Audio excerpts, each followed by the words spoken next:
Have you ever wondered why a child can look calm on the outside but carry a storm on the inside? Have you ever noticed how the smallest tone in a parent's voice can shape a child's whole sense of safety? Welcome back to the channel. Today we are talking about parenting in a way that is not about perfect rules or trendy advice. We are talking about what actually shapes a child's inner world. The invisible forces that decide whether a child grows up with trust or with fear, with resilience or with chronic self-doubt. The first main point is that children learn more from your state than from your words. Your nervous system teaches their nervous system. The second main point is that what parents do unconsciously becomes the child's destiny through cause and effect. But the good news is that consciousness can change the chain. With awareness, wisdom, compassion, and steady practice, parenting becomes a path of healing for the child and for the parent.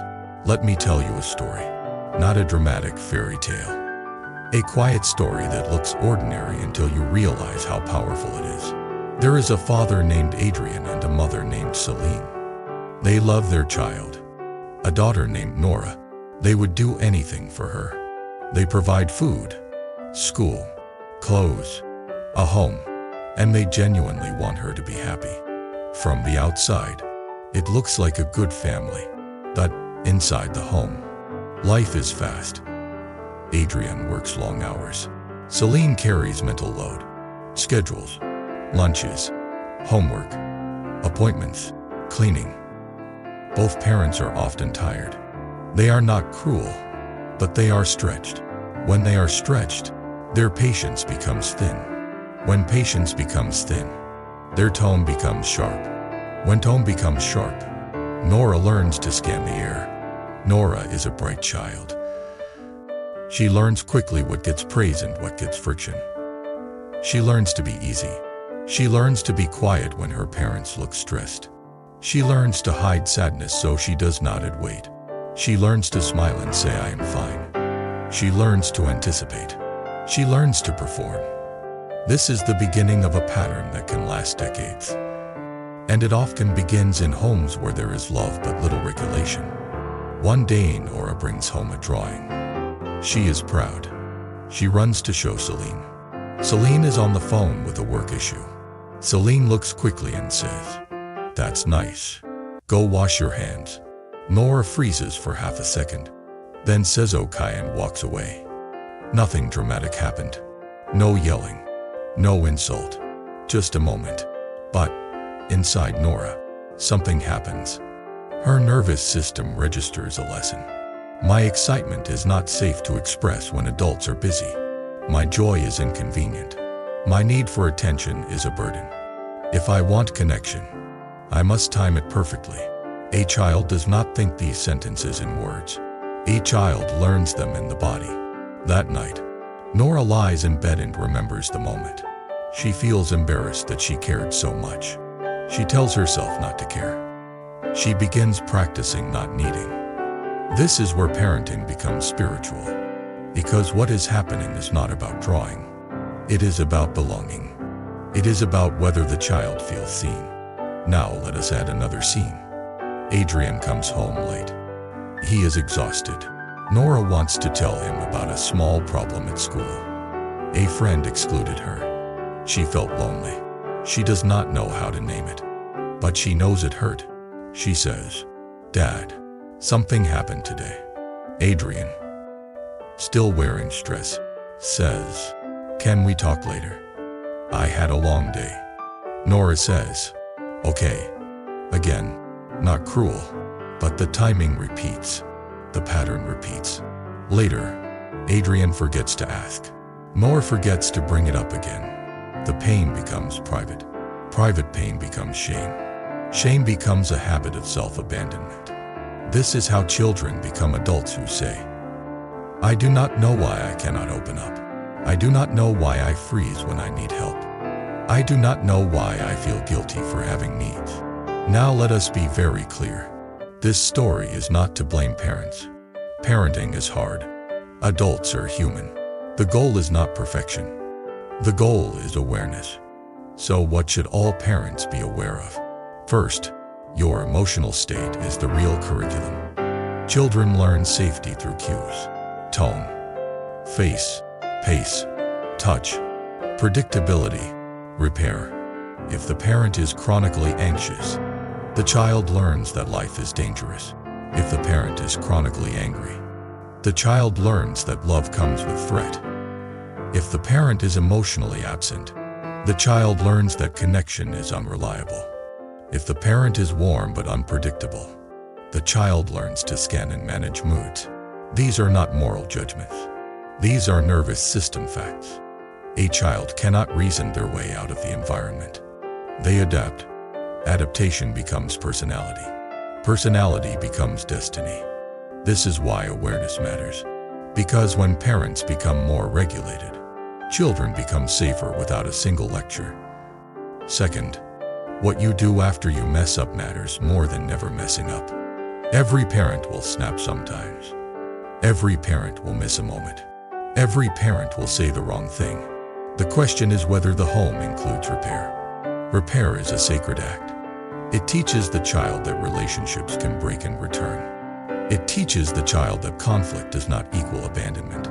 It teaches the child that mistakes do not erase love. It teaches the child that emotions can be held. In the story, imagine Celine later sits beside Nora and says, "I realize I was distracted earlier. I did not really look at your drawing. I want to see it now. Tell me about it." Nora might shrug. She might act like it does not matter. But inside, her body receives a new lesson. My parent comes back. I matter. My feelings are not too much. Imagine Adrian later says, "I was tired when I came in and I did not listen. I am here now. What happened at school?" This small repair changes everything. It breaks the chain of silence. Third, children absorb the way you treat yourself. If Celine speaks to herself harshly, Nora learns harshness. If Adrian never rests and calls rest lazy, Nora learns guilt. If parents criticize their own bodies, Nora learns insecurity. If parents avoid emotions by numbing, Nora learns avoidance. If parents apologize for existing, Nora learns that love is earned. On the other hand, if parents model self-respect, boundaries, calm breathing, and honest emotion, the child learns inner stability. This is cause and effect again. What is repeated becomes reality. Fourth, the hidden danger is not always obvious harm. The hidden danger is chronic emotional invalidation. Invalidation is when a child's emotional reality is dismissed. Stop crying. You are fine. That did not hurt. You are too sensitive. You should be grateful. Other kids have it worse. Why are you like this? These sentences may come from a tired parent who wants quiet. But the child hears something deeper. My feelings are wrong. My inner world is not trustworthy. I must hide. A child who hides becomes an adult who cannot feel clearly. When you cannot feel clearly, you cannot choose wisely. That affects relationships, work, health, destiny. So the wise parent learns to validate without indulging. Validation does not mean you agree with every demand. It means you acknowledge the feeling. I see you are upset. That makes sense. I am here. We can handle this. This sentence teaches regulation. The child feels held. The brain calm. Then guidance becomes possible. Fifth, boundaries are love when they are steady and kind. Some parents confuse compassion with permissiveness. Others confuse discipline with domination. Both create suffering. Permissiveness can create anxiety because the child feels there is no stable container. Domination creates fear because the child feels unsafe. The middle way is steady boundaries with warmth. A boundary sounds like, "I will not let you hit. I know you are angry. I am here with you. We will find another way." The child learns, "My anger is allowed. My violence is not. My feelings are okay. My actions have limits." This creates self-control over time. Self-control is not forced. It is learned through co-regulation first. The parent lends calm to the child. The child internalizes calm. That is how a nervous system matures. Sixth, The biggest karmic inheritance is not money. It is pattern. If Adrian grew up with a father who never listened, he may unconsciously repeat it. If Celine grew up with a mother who was anxious, she may unconsciously transmit anxiety. This is how cycles repeat across generations. But awareness can break cycles. Breaking cycles is spiritual work because it changes the future of people you may never meet.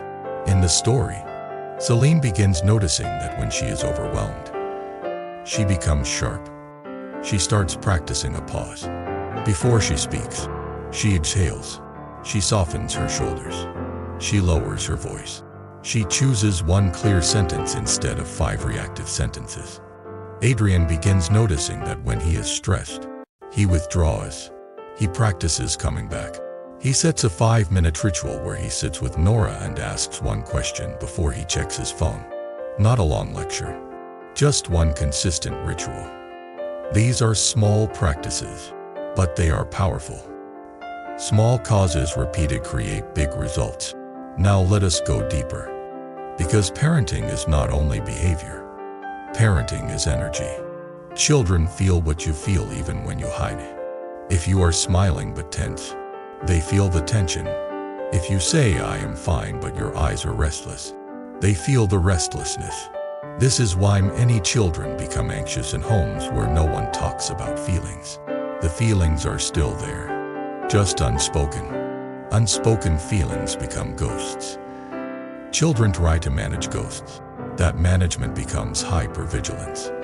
So a conscious home allows truth in gentle doses. I am stressed today. It is not your fault. I am going to breathe and take a moment. This teaches the child. Emotions happen and can be handled. Now let us talk about something many parents do with good intentions that can backfire. Over-rescuing. Some parents cannot tolerate seeing their child struggle. They fix everything. They protect from discomfort. They remove consequences. They negotiate endlessly. The child learns a dangerous lesson. I cannot handle discomfort. Someone must save me. Then life arrives with discomfort and the child collapses. A wiser approach is supportive challenge. You let the child feel frustration while staying present. You help them build capacity. You say, "I believe you can handle this, and I am here." This builds resilience. Resilience is destiny. Another subtle pattern is using the child for emotional fulfillment. Some parents unconsciously lean on the child as a partner, a therapist, a best friend, a reason to live. The child becomes responsible for the parent's emotion. The child learns to perform care, to monitor moods, to become adult too early. This can create a competent child who looks impressive but feels empty inside. They do not know how to receive. They only know how to give. The wise parent checks this gently. Am I asking my child to carry my loneliness? Am I making my child responsible for my happiness? Am I using my child to feel worthy? If the answer is yes, the parent needs support. Therapy, community, spiritual practice, so the child can be free to be a child. Freedom is love. Now let us return to Nora, because the story must move. Years pass. Nora becomes a teenager. On the outside, she is responsible. Teachers like her. Adults praise her maturity. Inside, she feels pressure. She feels like she must not disappoint. She feels guilty for resting. She feels anxious when she makes mistakes. She has trouble asking for help. She sometimes feels numb. She sometimes cries alone. Celine and Adrian notice.